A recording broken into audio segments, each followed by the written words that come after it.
ਦੋਸਤੋ ਹਾਜ਼ਰ ਇੱਕ ਹੋਰ ਵੀਡੀਓ ਰਿਪੋਰਟ ਲੈ ਕੇ ਚੈਨਲ ਰਿਤੇਸ਼ ਲੱਖੀ ਅਨਪਲਗ ਦੇ ਅੱਜ ਦੀ ਇਸ ਰਿਪੋਰਟ ਵਿੱਚ ਗੱਲ ਹੋਏਗੀ ਸੋਸ਼ਲ ਮੀਡੀਆ ਰਾਹੀਂ ਫੈਲ ਰਹੇ ਜ਼ਹਿਰ ਦੀ ਉਹ ਵਖਰੇਵਿਆਂ ਦੀ ਜੋ ਕਿ ਸੋਸ਼ਲ ਮੀਡੀਆ ਤੇ ਆਨਲਾਈਨ ਪਲੇਟਫਾਰਮ ਦੇ ਜ਼ਰੀਏ ਸਾਡੇ ਸਮਾਜ ਦੇ ਵਿੱਚ ਪੈਂਦੇ ਜਾ ਰਹੇ ਹੈਗੇ ਨੇ।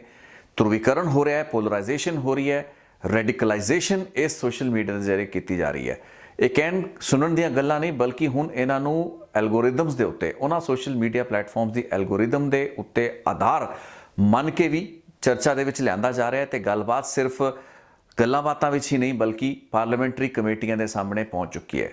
ਅੱਜ ਮੈਂ ਗੱਲ ਕਰਾਂਗਾ ਬੀਤੇ ਦਿਨੀ ਯੂਕੇ ਦੀ ਯਾਨੀ ਕਿ ਇੰਗਲੈਂਡ ਦੀ ਪਾਰਲੀਮੈਂਟ ਦੇ ਵਿੱਚ ਹੋਈ ਇੱਕ ਅਜਿਹੀ ਹੀ ਹੀਅਰਿੰਗ ਬਾਰੇ ਜਿਸ ਵਿੱਚ ਕਿ ਫੇਸਬੁੱਕ ਦੀ ਸਾਬਕਾ ਪ੍ਰੋਡਕਟ ਮੈਨੇਜਰ ਰਹੀ ਇੱਕ ਵਿਸਲ ਬਲੋਅਰ ਮੰਨੀ ਜਾਂਦੀ ਇੱਕ ਮਹਿਲਾ ਜਿਸਨੇ ਕਿ ਫੇਸਬੁੱਕ ਦੇ ਕਈ ਰਾਜ਼ ਬੇਪਰਦਾ ਕੀਤੇ ਨੇ ਬੀਤੇ ਕਈ ਮਹੀਨਿਆਂ ਵਿੱਚ ਉਸ ਨੂੰ ਯੂਕੇ ਦੀ ਪਾਰਲੀਮੈਂਟ ਦੇ ਮੈਂਬਰ ਪਾਰਲੀਮੈਂਟੇਰੀਅਨਸ ਨੇ ਐਗਜ਼ਾਮਿਨ ਕੀਤਾ। ਉਸ ਦੀ ਜਿਹੜੀ ਟੈਸਟੀਮਨੀ ਸੀ ਉਸ ਨੂੰ ਸਟੱਡੀ ਕੀਤਾ।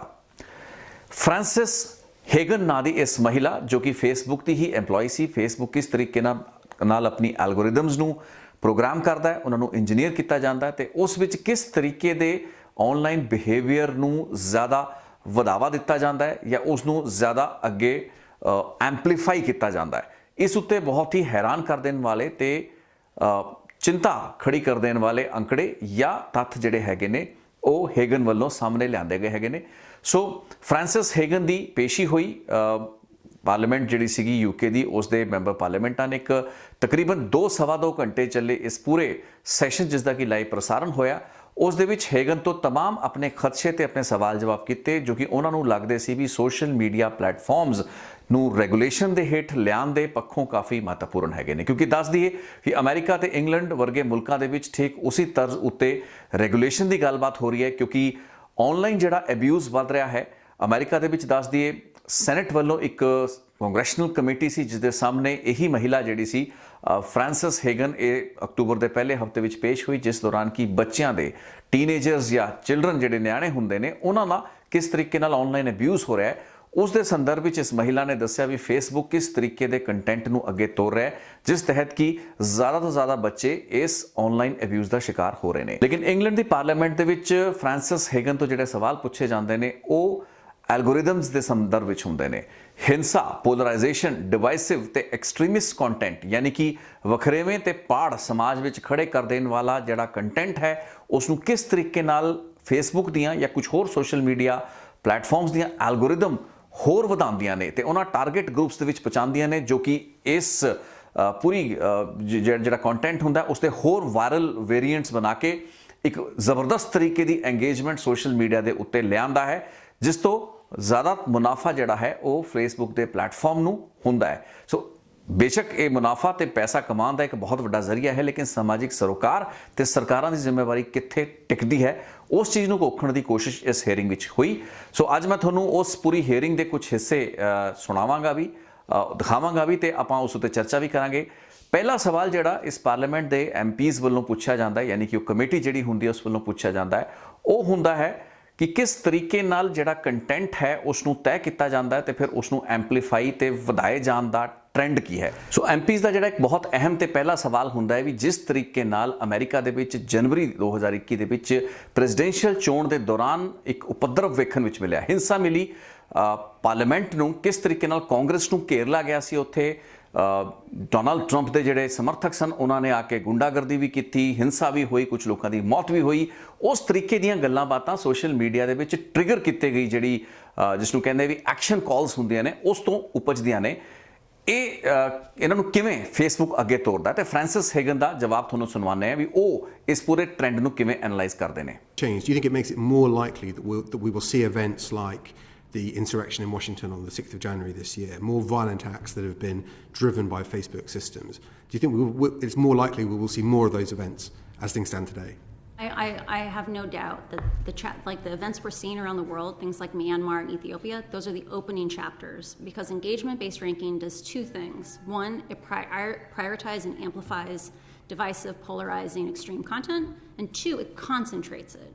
And so if Facebook comes back and says, only a tiny sliver of content on our platform is hate, or only a tiny sliver is violence, one, they can't detect it very well, so I don't know if I trust those numbers. But two, it gets hyper-concentrated in, 5% of the population. And you only need 3% of the population on the streets to have a revolution. And that's dangerous. ਤੁਸੀਂ ਸੁਣਿਆ ਕਿ Francis ਹੈਗਨ ਨੇ ਸਾਫ਼ ਤੇ ਸਪਸ਼ਟ ਕੀਤਾ ਵੀ ਪਹਿਲਾਂ ਤਾਂ ਇਸ ਤਰੀਕੇ ਦਾ ਕੰਟੈਂਟ ਜਿਸ ਵਿੱਚ ਕਨਫਲਿਕਟ ਹੈ, ਤਣਾਅ ਹੈ, ਇੱਕ ਦੂਸਰੇ ਦੇ ਨਾਲ ਟਕਰਾਅ ਹੈ, ਉਸ ਨੂੰ ਪ੍ਰਾਇਓਰਟਾਈਜ਼ ਕੀਤਾ ਜਾਂਦਾ ਹੈ। ਫੇਸਬੁੱਕ ਦੀਆਂ ਐਲਗੋਰਿਦਮਸ ਇਸ ਤਰੀਕੇ ਨਾਲ ਫਾਰਮੈਟ ਤੇ ਡਿਜ਼ਾਈਨ ਕੀਤੀਆਂ ਗਈਆਂ ਨੇ ਵੀ ਉਹ ਪਹਿਲਾਂ ਇਸ ਤਰੀਕੇ ਦੇ ਕੰਟੈਂਟ ਨੂੰ ਪ੍ਰਾਥਮਿਕਤਾ ਦਿੰਦੇ ਨੇ ਤੇ ਉਸ ਤੋਂ ਬਾਅਦ ਉਹਨਾਂ ਨੂੰ ਐਂਪਲੀਫਾਈ ਕਰਨ ਲਈ ਐਲਗੋਰਿਦਮਸ ਦੇ ਜ਼ਰੀਏ ਇਹਨਾਂ ਨੂੰ ਹੋਰ ਵੱਧ ਤੋਂ ਵੱਧ ਟਾਰਗੇਟ ਆਡੀਅנס ਦੇ ਵਿੱਚ ਜਾਂ ਗਰੁੱਪ ਦੇ ਵਿੱਚ ਭੇਜਿਆ ਜਾਂਦਾ ਜਿਸ ਦਾ ਮਤਲਬ ਹੈ ਕਿ ਫਿਰ ਬੇਸ਼ੱਕ ਇੱਕ ਬਹੁਤ ਘੱਟ ਜਾਂ ਛੋਟੇ ਤਬਕੇ ਜਾਂ ਫਿਰ ਇੱਕ ਸੋਚ ਦੇ ਲੋਕਾਂ ਤੱਕ ਹੀ ਇਸ ਕੰਟੈਂਟ ਨੇ ਜਾਣਾ ਹੁੰਦਾ ਹੈ, ਲੇਕਿਨ ਉਸ ਦੇ ਵਿੱਚ ਵੀ ਬਹੁਤ ਵੱਡੀ ਸਮਰੱਥਾ ਹੁੰਦੀ ਹੈ ਕਿਉਂਕਿ ਵਾਇਰਲ ਵੇਰੀਐਂਟਸ ਜਿਹੜੇ ਕ੍ਰੀਏਟ ਹੋਣੇ ਹੁੰਦੇ ਨੇ ਉਹਨਾਂ ਦੇ ਜ਼ਰੀਏ ਤੁਸੀਂ ਜੇ 5% ਲੋਕਾਂ ਤੱਕ ਵੀ ਇਸ ਤਰੀਕੇ ਦਾ ਭੜਕਾਊ ਜਾਂ ਫਿਰ ਟਕਰਾਅ ਪੈਦਾ ਕਰ ਦੇਣ ਵਾਲਾ ਕੰਟੈਂਟ ਲੈ ਕੇ ਜਾਂਦੇ ਹੋ ਤਾਂ ਉਹਨਾਂ ਦੇ ਵਿੱਚੋਂ ਜੇ 3% ਕਿਸੇ ਵੀ ਮੁਲਕ ਦੀ ਆਬਾਦੀ ਜੇ ਇਕੱਠੀ ਹੋ ਜਾਏ ਤਾਂ ਉਸ ਦੇ ਵਿੱਚ ਇੱਕ ਬਗਾਵਤ ਕਰ ਦੇਣ ਦੀ ਪੂਰੀ ਸੰਭਾਵਨਾ ਹੁੰਦੀ ਹੈ। ਸੋ ਉਹਨਾਂ ਹਾਲਾਤਾਂ ਦੇ ਵਿੱਚ ਇਸ ਤਰੀਕੇ ਦਾ ਇਹ ਜਿਹੜਾ ਛੋਟਾ ਪਰਸੈਂਟ ਦੱਸ ਰਹੇ ਹੈਗੇ ਨੇ ਵੀ ਫੇਸਬੁੱਕ ਬੇਸ਼ੱਕ ਕਹਿੰਦਾ ਹੋਏਗਾ ਵੀ ਸਾਡੇ ਪੂਰੇ ਕੰਟੈਂਟ ਦਾ ਇੱਕ ਬਹੁਤ ਛੋਟਾ ਹਿੱਸਾ ਹੁੰਦਾ ਹੈ ਜਿਸ ਵਿੱਚ ਕਿ ਅਸੀਂ ਤਣਾਅ, ਕਨਫਲਿਕਟ ਜਾਂ ਇਸ ਤਰੀਕੇ ਦਾ ਜਿਹੜਾ ਵਾਇਲੈਂਸ ਵਗੈਰਾ ਹੈ ਉਸ ਨੂੰ ਸਾਡੇ ਰੋਬੋਟਸ ਐਗਜ਼ਾਮਿਨ ਕਰਦੇ ਨੇ, ਲੇਕਿਨ ਹੈਗਨ ਕਲੀਅਰ ਕਰ ਰਹੇ ਹੈਗੇ ਨੇ ਵੀ ਗੱਲ ਕਾਫੀ ਗੰਭੀਰ ਹੈ ਤੇ ਇਸ ਦੇ ਨਾਲ ਜਿਸ ਤਰੀਕੇ ਦੀਆਂ ਕੁਝ ਸਾਊਥ ਅਫਰੀਕਨ ਮੁਲਕਾਂ ਦੇ ਵਿੱਚ ਸਮੱਸਿਆਵਾਂ ਦਰਪੇਸ਼ ਆਈਆਂ ਜਾਂ ਈਵਨ ਅਮਰੀਕਾ ਦੇ ਵਿੱਚ ਜਿਹੜੀ ਜਨਵਰੀ ਦੀ ਘਟਨਾ ਹੋਈ ਉਹ ਆਪਣੇ ਆਪ ਦੇ ਵਿੱਚ ਚਿੰਤਾਜਨਕ ਹੈ। But the third thing is the real problem here is the systems of amplification. Like, this is not a problem about individuals. It is about having a system that prioritizes and mass distributes divisive, polarizing, extreme content. ਇਸ ਦੇ ਨਾਲ ਹੀ ਅਗਲਾ ਜਿਹੜਾ ਸਵਾਲ ਹੈ ਉਹ member parliaments ਵੱਲੋਂ ਉਹਨਾਂ ਵੱਲੋਂ ਕੁਐਰੀ ਪਾਈ ਜਾਂਦੀ ਹੈ ਫ੍ਰਾਂਸਿਸ ਹੈਗਨ ਦੇ ਸਾਹਮਣੇ। ਉਸ ਵਿੱਚ ਉਹਨਾਂ ਤੋਂ ਇਹ ਪੁੱਛਿਆ ਜਾਂਦਾ ਹੈ ਵੀ ਜਿਹੜੇ ਗਰੁੱਪਸ ਹੈਗੇ ਨੇ ਉਹਨਾਂ ਦੀ ਕੀ ਭੂਮਿਕਾ ਹੈ ਇਸ ਕਿਸਮ ਦੇ ਡਿਵਾਈਸਿਵ ਤੇ ਕਨਫਲਿਕਟ ਨਾਲ ਜੁੜੇ ਹੋਏ ਲੋਕਾਂ ਦੇ ਵਿੱਚ ਵਖਰੇਵਿਆਂ ਨੂੰ ਵਧਾਏ ਜਾਣ ਵਾਲੇ ਕੰਟੈਂਟ ਨੂੰ ਅੱਗੇ ਤੋਰਨ ਦੇ ਵਿੱਚ, ਤੇ ਉਸ ਦਾ ਜਵਾਬ ਫ੍ਰਾਂਸਿਸ ਹੈਗਨ ਕਿਵੇਂ ਦਿੰਦੇ ਨੇ ਆਓ ਤੁਹਾਨੂੰ ਸੁਣਾਉਂਦੇ ਹਾਂ। To what extent do you think groups are shaping the experience for many people on Facebook? Groups play a huge and critical role in driving the experience on Facebook. When I worked on civic misinformation, this is like based on recollection, I don't have a document, but I believe it was something like 60% of the content in the newsfeed was from groups. I think a thing that's important for this group to know is that Facebook has been trying to extend the number of sessions, like get you to consume longer sessions, more content. And the only way they can do that is by multiplying the content that already exists on the platform. And the way they do that is with things like groups and reshares. So if I put one post into a 500,000 person group, that can go out to 500,000 people. And when combined with engagement-based ranking, that group might produce 500, 1,000 pieces of content a day, but only 3 get delivered. And if your algorithm is biased towards extreme, polarizing, divisive content, it's like viral variants. Those giant groups are producing lots and lots of pieces of content, and only the ones most likely to spread are the ones that go out. ਤੁਸੀਂ ਸੁਣਿਆ ਵੀ ਹੈਗਨ ਨੇ ਕੀ ਕਿਹਾ, ਉਹ ਸਾਫ਼ ਸਪਸ਼ਟ ਤੌਰ ਤੇ ਕਹਿ ਰਹੇ ਵੀ ਹੈਗੇ ਇਹ ਜਿਹੜੇ ਗਰੁੱਪਸ ਨੇ ਇਹ ਕਾਫੀ ਜ਼ਿਆਦਾ ਮਹੱਤਵਪੂਰਨ ਡਰਾਈਵਰਸ ਹੈਗੇ ਨੇ ਇਸ ਤਰੀਕੇ ਦੇ ਕੰਟੈਂਟਸ ਨੂੰ ਲਿਜਾਣ ਦਾ, ਤੇ ਗਰੁੱਪਸ ਦੇ ਵਿੱਚ ਵੀ ਇੱਕ ਬਹੁਤ ਅਹਿਮ ਗੱਲਬਾਤ ਹੈ ਉਹ ਹੈ ਵੀ ਤੁਹਾਡੀ ਸੋਚ ਨੂੰ ਰੈਡੀਕਲਾਈਜ਼ ਕਰਨਾ। ਆ ਜਿਹੜਾ ਰੈਡੀਕਲਾਈਜ਼ ਕਰ ਦੇਣ ਵਾਲਾ ਗੱਲਬਾਤ ਹੈ ਇਸ ਨੂੰ ਥੋੜਾ ਜਿਹਾ ਇਸ ਦੇ ਉੱਤੇ ਨਜ਼ਰ ਦੁਬਾਰਾ ਪਾ ਲੈਂਦੇ ਹਾਂ, ਸੁਣਵਾ ਦਿੰਦੇ ਹਾਂ ਰੈਡੀਕਲਾਈਜ਼ ਦੇ ਪੱਖੋਂ ਕੀ ਕਹਿ ਰਹੇ ਹੈਗੇ ਨੇ। Part of what is dangerous about groups is that we talk about sometimes this idea of is this an individual problem or is this a societal problem? One of the things that happens in aggregate is the algorithms take people who have very mainstream interests and they push them towards extreme interests. You can be someone center left and you'll get pushed to radical left. You can be center right, you'll get pushed to radical right. You can be looking for healthy recipes, you'll get pushed to anorexia content. There are examples in Facebook's research of all this. One of the things that happens with groups and with networks of groups is that people see echo chambers that create social norms. So if I'm in a group that has lots of COVID misinformation, and I see over and over again that if someone gives COVID vaccine, things that encourage people to get vaccinated, they get completely pounced upon. They get torn apart. Social media ਦੇ ਐਲਗੋਰਿਦਮਸ ਜਿਹੜੇ ਹੈਗੇ ਨੇ ਉਹਨਾਂ ਨੂੰ ਇਸ ਤਰੀਕੇ ਨਾਲ ਬਣਾਇਆ ਜਾਂਦਾ ਹੈ ਕਿ ਉਹ ਕਿਸੇ ਵੀ ਆਮ ਵਿਚਾਰਧਾਰਾ ਜੋ ਕਿ ਇੱਕ ਮੇਨ ਸਟ੍ਰੀਮ ਦੀ ਸੋਚ ਹੁੰਦੀ ਹੈ ਜਿਸ ਦਾ ਟਿਲਟ, ਜਿਸ ਦਾ ਝੁਕਾਅ ਕਿਸੇ ਨਾ ਕਿਸੇ ਪਾਸੇ ਹੁੰਦਾ ਹੈ।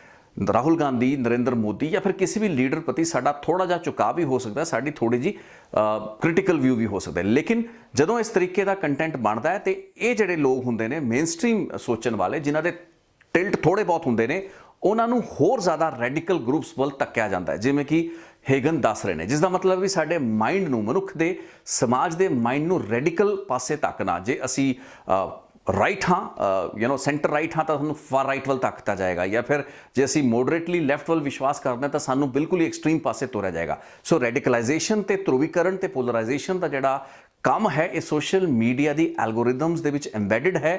ਉਹ ਉਹਨਾਂ ਦੀ ਟੈਂਡੈਂਸੀ ਹੈ ਵੀ ਉਹ ਇਸ ਟੈਂਡੈਂਸੀ ਨੂੰ ਵਧਾਉਣਗੇ, ਕਿਉਂਕਿ ਇਸ ਦੇ ਨਾਲ ਉਹ ਜਿਹੜਾ ਕਨਫਲਿਕਟ ਹੈ, ਉਹ ਟਕਰਾਅ ਹੈ, ਉਹ ਇੰਗੇਜਮੈਂਟ ਵੱਧਦੀ ਹੈ, ਜਿਸ ਨਾਲ ਪੈਸਾ ਵੱਧਦਾ ਹੈ, ਟਾਈਮ ਸਪੈਂਡ ਵੱਧਦਾ ਹੈ, ਰੈਵਨਿਊ ਜਿਹੜਾ ਹੈ, ਕੰਪਨੀ ਦੀ ਹੋਣ ਵਾਲਾ ਜਿਹੜਾ ਮੁਨਾਫਾ ਹੈ, ਉਸ ਦੀ ਹੋਣ ਵਾਲੀ ਕਮਾਈ ਹੈ, ਉਹ ਵੀ ਇਸੀ ਇੰਗੇਜਮੈਂਟ ਦੇ ਵਿੱਚੋਂ ਨਿਕਲਦੀ ਹੈ ਤੇ ਉਸ ਮੁਨਾਫੇ ਨੂੰ ਕੰਪਨੀਆਂ ਛੱਡਣ ਨੂੰ ਤਿਆਰ ਨਹੀਂ ਹੈਗੀਆਂ ਨੇ। ਇਸ ਤੋਂ ਇਲਾਵਾ ਇੱਕ ਹੋਰ ਬਹੁਤ ਹੀ ਅਹਿਮ ਸਵਾਲ ਜਿਹੜਾ ਪੁੱਛਿਆ ਗਿਆ ਹੈ ਉਹ ਹੈ ਆਰਟੀਫੀਸ਼ੀਅਲ ਇੰਟੈਲੀਜੈਂਸ ਦੇ ਸੰਦਰਭ ਵਿੱਚ, ਯਾਨੀ ਕਿ ਆਰਟੀਫੀਸ਼ੀਅਲ ਜਿਹੜੀ ਇੰਟੈਲੀਜੈਂਸ ਹੈ ਉਹ ਕੀ ਅਤਵਾਦ ਜਾਂ ਜਿਹੜੀ ਵੀ ਨੈਗੇਟਿਵ ਟੈਂਡੈਂਸੀਜ਼ ਨੇ ਉਹਨੂੰ ਭੰਡਣ ਵਾਲੀਆਂ, ਜਾਂ ਫਿਰ ਉਹਦੇ ਸਮਰਥਨ ਦੇ ਵਿੱਚ ਉੱਠਣ ਵਾਲੀਆਂ ਆਵਾਜ਼ਾਂ, ਜਾਂ ਉਹ ਜਿਹੜੇ ਸਪੋਰਟਿਵ ਕੰਟੈਂਟ ਹੈ ਉਸ ਦੇ ਵਿੱਚ ਭੇਦ ਕਰਦਾ ਹੈ। ਤਾਂ ਉਸ ਦਾ ਜਵਾਬ ਹੇਗਨ ਕੀ ਦਿੰਦੇ ਨੇ, ਆਓ ਸੁਣਵਾਉਂਦੇ ਹਾਂ। What I'd really like to know is, in your experience, do you trust AI to make those sorts of judgments, or will we get to the sort of situation where all news, legitimate news about terrorism, is in effect censored out because the black box can't differentiate between news about terrorism and content which is promoting terrorism? The second question is around, can AI identify safe versus dangerous content? And part of why we need to be forcing Facebook to publish which integrity systems exist, in which languages, and performance data is right now those systems don't work. That, like Facebook's own documents say, they have trouble differentiating between content promoting terrorism and counterterrorism speech at a huge rate. The number I saw was 76% of counterterrorism speech in this at-risk country was getting flagged as terrorism and taken down. And so any system where the solution is AI is a system that's going to fail.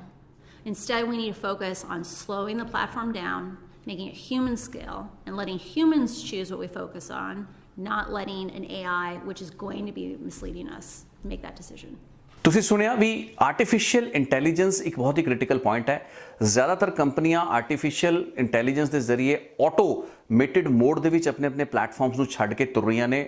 ਉਹ manual intervention ਦੇ ਜ਼ਰੀਏ ਜਿਹੜੀ moderation ਹੈ ਉਹ ਨਹੀਂ ਕਰਨਾ ਚਾਹੁੰਦੀ, ਯਾਨੀ ਕਿ ਕੋਈ ਵੀਡੀਓ ਆਉਂਦਾ, ਕੋਈ ਬਿਆਨ ਆਉਂਦੇ ਨੇ, ਇਸ ਤਰੀਕੇ ਦੇ ਕੰਟੈਂਟ ਨੂੰ ਵਾਚਣ ਲਈ ਆਰਟੀਫੀਸ਼ੀਅਲ ਇੰਟੈਲੀਜੈਂਸ ਤੇ ਰੋਬੋਟਸ ਦਾ ਸਹਾਰਾ ਲਿਆ ਜਾਏਗਾ, ਨਾ ਕਿ ਮਨੁੱਖਾਂ ਦਾ। ਇਹਨਾਂ ਹਾਲਾਤਾਂ ਦੇ ਵਿੱਚ ਜੇ ਗੱਲਬਾਤ ਸਮਾਜ ਦੇ ਭਲੇ ਦੇ ਵਿੱਚ ਵੀ ਹੋਏਗੀ, ਮਿਸਾਲ ਉਹਨਾਂ ਨੇ ਦਿੱਤੀ ਇੱਕ ਐਸੇ ਅਫਰੀਕੀ ਮੁਲਕ ਦੀ ਜਿਸ ਵਿੱਚ ਕਿ ਅੱਤਵਾਦ ਦੇ ਵਿਰੋਧ ਦੇ ਵਿੱਚ ਉੱਠ ਰਹੀਆਂ ਤਕਰੀਬਨ 70-80 ਪੋਸਟਾਂ ਨੂੰ ਸਿਰਫ ਇਸ ਖਦਸ਼ੇ ਦੇ ਚੱਲਦੇ ਹੋਏ ਬਲੌਕ ਕਰਤਾ ਗਿਆ ਵੀ ਲੱਗਾ ਇਹ ਵੀ ਉਹ ਸ਼ਾਇਦ ਅੱਤਵਾਦ ਨੂੰ ਪ੍ਰਮੋਟ ਨਾ ਕਰ ਰਹੇ ਹੋਣ। ਸੋ ਇਸ ਤਰੀਕੇ ਦੀਆਂ ਵੀ ਘਟਨਾਵਾਂ ਨੇ। ਮੈਨੂਅਲ ਇੰਟਰਵੈਂਸ਼ਨ ਜ਼ਰੂਰੀ ਹੈ ਤੇ ਆਰਟੀਫੀਸ਼ੀਅਲ ਇੰਟੈਲੀਜੈਂਸ ਉੱਤੇ ਨਿਰਭਰਤਾ ਨੂੰ ਜਿੰਨਾ ਘਟਾਇਆ ਜਾਏ ਉਨਾ ਜ਼ਿਆਦਾ ਡਿਜ਼ਾਇਰੇਬਲ ਹੈ। ਲੇਕਿਨ ਫੇਸਬੁੱਕ ਵਰਗੇ ਜਿਹੜੇ ਮਾਧਿਅਮ ਹੈਗੇ ਨੇ ਉਹ ਕਦੇ ਵੀ ਇਸ ਪਾਸੇ ਤੁਰ ਨਹੀਂ ਰਹੇ, ਕਿਉਂਕਿ ਉਹਨਾਂ ਦਾ ਪਰਪਸ ਕੁਝ ਹੋਰ ਹੈ। ਉਹਨਾਂ ਨੂੰ ਇਸ ਤਰੀਕੇ ਦੀ ਜਿਹੜੀ ਇੰਗੇਜਮੈਂਟ ਹੈ ਉਹ ਚਾਹੀਦੀ ਹੈ ਜੋ ਕਿ ਆਪਸ ਦੇ ਵਿੱਚ ਟਕਰਾਅ ਜਾਂ ਆਪਸ ਦੇ ਵਿੱਚ ਵੱਧ ਰਹੇ ਗਤਿਰੋਧ ਤੋਂ ਉੱਪਰਦੀ ਹੈ। ਇਹੀ ਸਮਾਜ ਲਈ ਇੱਕ ਕੁੜੱਤਣ ਫੈਲਾ ਦੇਣ ਵਾਲਾ ਟ੍ਰੈਂਡ ਹੈ ਜਿਸ ਨੂੰ ਕਿ ਇਸ ਤਰੀਕੇ ਦੇ ਪਲੇਟਫਾਰਮ ਆਪਣੇ ਵਧਣ ਤੇ ਫੁੱਲਣ ਦਾ ਆਧਾਰ ਮੰਨ ਕੇ ਚੱਲਦੇ ਨੇ।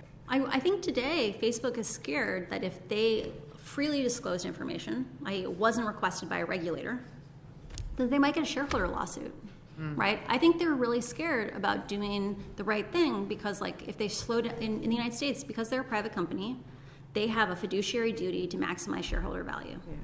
And so when they're given these little choices between 5% more misinformation or 10% more misinformation and 1% of sessions, they choose sessions and growth over and over again.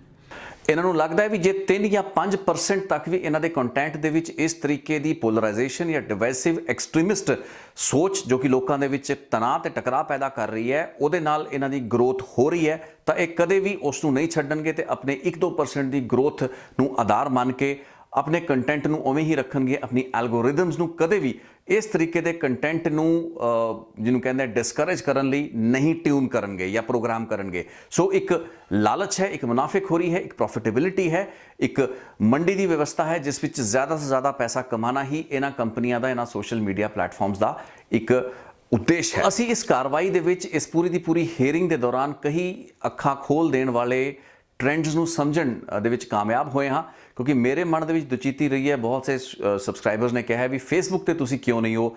ਮੈਨੂੰ ਵਿਅਕਤੀਗਤ ਤੌਰ ਤੇ ਲੱਗਦਾ ਵੀ ਫੇਸਬੁੱਕ ਦੀ ਜੋ ਮਾਹੌਲ ਹੈ ਜਾਂ ਫੇਸਬੁੱਕ ਦੇ ਉੱਤੇ ਜਿਸ ਤਰੀਕੇ ਦਾ ਕੰਟੈਂਟ ਚੱਲਦਾ ਹੈ ਉਸ ਦੇ ਵਿੱਚ ਸੀਰੀਅਸ ਕੰਟੈਂਟ ਦੀ ਥਾਂ ਥੋੜੀ ਘੱਟ ਹੈ।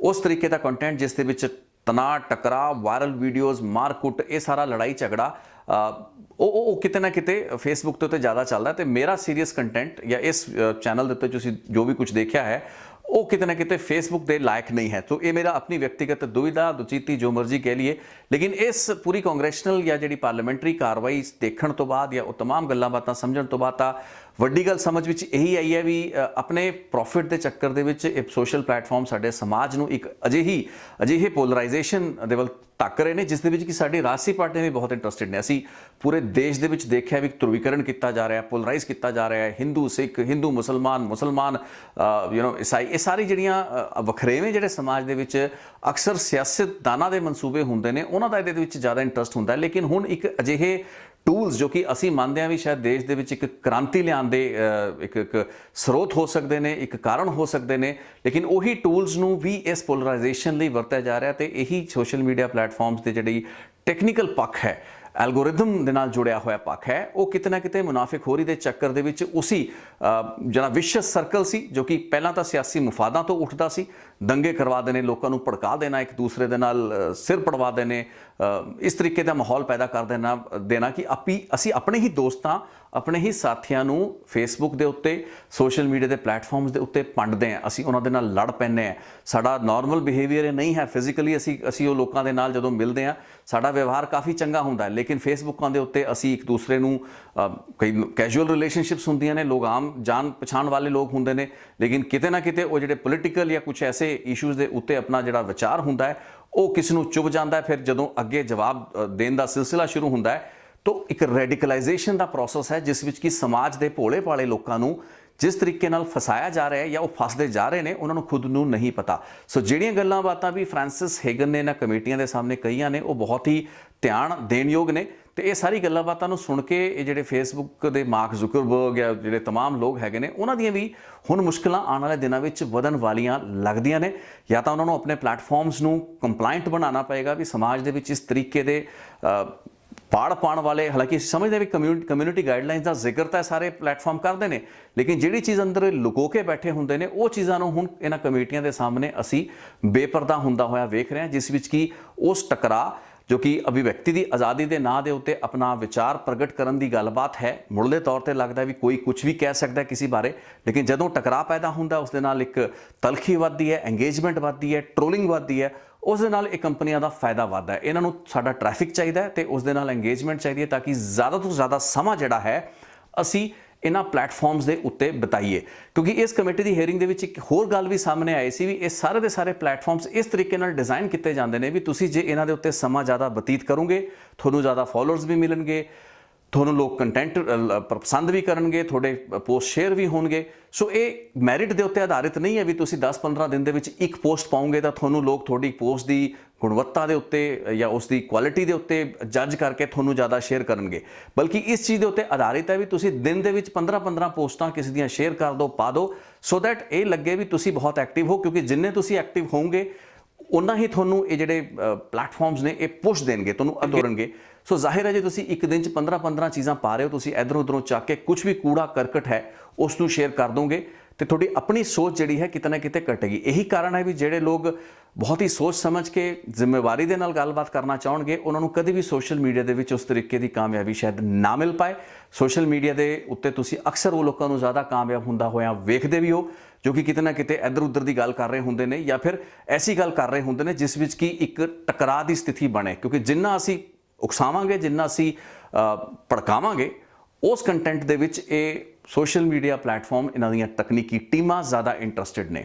ਸੋ ਇਹ ਬਹੁਤ ਹੀ ਇੱਕ ਮਹੱਤਵਪੂਰਨ ਕਾਰਵਾਈ ਸੀ। ਮੈਨੂੰ ਲੱਗਾ ਕਿ ਮੈਂ ਤੁਹਾਡੇ ਨਾਲ ਸ਼ੇਅਰ ਜ਼ਰੂਰ ਕਰਾਂ ਕਿਉਂਕਿ ਕੁਝ ਮੇਰੇ ਮਨ ਦੀ ਵੀ ਦੁਵਿਧਾਵਾਂ ਸਨ ਜਿਨ੍ਹਾਂ ਨੂੰ ਕਿ ਮੈਂ ਇਸ ਹੀਅਰਿੰਗ ਦੇ ਦੌਰਾਨ ਜਦੋਂ ਮੈਂ ਸੁਣਿਆ ਤਕਰੀਬਨ 2-2.5 ਘੰਟੇ ਦੀ ਮੈਂ ਤੁਹਾਡੇ ਸਾਹਮਣੇ ਬਹੁਤ ਘੱਟ ਪੱਖ ਜਿਹੜਾ ਇਹਦਾ ਦਿਖਾਇਆ ਹੈ, ਲੇਕਿਨ ਕੰਮ ਦੀਆਂ ਚੀਜ਼ਾਂ ਮੈਂ ਤੁਹਾਨੂੰ ਦਿਖਾਤੀਆਂ ਨੇ। ਉਮੀਦ ਕਰਾਂਗੇ ਇਸ ਤੋਂ ਤੁਹਾਡੀ ਵੀ ਜਿਹੜੀ ਸੋਚ ਹੈ ਸੋਸ਼ਲ ਮੀਡੀਆ ਦੇ ਵਿੱਚ ਕਿਸ ਤਰੀਕੇ ਨਾਲ ਇੱਕ ਜ਼ਹਿਰ ਜਿਹੜਾ ਹੈ ਉਸ ਨੂੰ ਅਸੀਂ ਫੈਲਦਾ ਹੋਇਆ ਵੇਖ ਰਹੇ ਹਾਂ। ਉਮੀਦ ਇਹ ਕੀਤੀ ਜਾ ਸਕਦੀ ਹੈ ਵੀ ਮੇਰੇ ਨਾਲ ਤੁਹਾਡੀ ਵੀ ਕਾਫੀ ਹੱਦ ਤੱਕ ਦੁਵਿਧਾਵਾਂ ਜਾਂ ਕੁਝ ਚੀਜ਼ਾਂ ਜੋ ਤੁਹਾਡੇ ਜ਼ਿਹਨ ਦੇ ਵਿੱਚ ਹੁੰਦੀਆਂ ਨੇ, ਕਿਉਂਕਿ ਆਪਾਂ ਸਭ ਲੋਕ ਇਸ ਸੋਸ਼ਲ ਮੀਡੀਆ ਦਾ ਹਿੱਸਾ ਹੈ। ਸਵੇਰੇ ਅੱਖਾਂ ਖੋਲ੍ਹਣ ਤੋਂ ਲੈ ਕੇ ਸ਼ਾਮ ਅੱਖਾਂ ਬੰਦ ਕਰਨ ਤੱਕ ਸਾਡੀ ਜਿਹੜੀ top of the mind awareness ਜਿਸ ਨੂੰ ਕਹਿੰਦੇ ਆ ਜਾਂ ਪ੍ਰਾਇੋਰਟੀ ਹੁੰਦੀ ਹੈ, ਉਹ ਕਿਤੇ ਨਾ ਕਿਤੇ ਸੋਸ਼ਲ ਮੀਡੀਆ ਦੇ ਵਿੱਚ ਸਾਡਾ ਵਿਵਹਾਰ ਹੁੰਦਾ ਹੈ। ਸੋ ਉਸ ਨੂੰ ਜਦੋਂ ਅਸੀਂ ਇੰਨੀ ਨੇੜਤਾ ਤੋਂ ਜੀ ਰਹੇ ਹਾਂ, ਅਸੀਂ ਉਹ ਚੀਜ਼ਾਂ ਮਹਿਸੂਸ ਸ਼ਾਇਦ ਕਰਦੇ ਹੋਵਾਂਗੇ, ਲੇਕਿਨ ਤਕਨੀਕੀ ਪੱਖ ਉਹਦਾ ਕੀ ਸੀ, ਇਸ ਨੂੰ ਸਮਝਣ ਦੇ ਵਿੱਚ ਇਹਨਾਂ ਕਮੇਟੀਆਂ ਦੀਆਂ ਪ੍ਰੋਸੀਡਿੰਗ ਸਾਡੇ ਲਈ ਬਹੁਤ ਮਦਦਗਾਰ ਹੈਗੀਆਂ ਨੇ। ਸੋ ਆਸ ਕਰਾਂਗੇ ਤੁਹਾਨੂੰ ਇਹ ਵੀਡੀਓ ਠੀਕ ਲੱਗਾ ਹੋਵੇਗਾ। ਬਹੁਤ ਬਹੁਤ ਧੰਨਵਾਦ। ਰਿਤੇਸ਼ ਲੱਖੀ ਅਨਪਲੱਗਡ ਨਾਲ ਜੁੜਨ ਲਈ। ਹੋਰ ਵੀਡੀਓਜ਼ ਲੈ ਕੇ ਤੁਹਾਡੇ ਸਾਹਮਣੇ ਹਾਜ਼ਰ ਹੁੰਦੇ ਰਹਾਂਗਾ।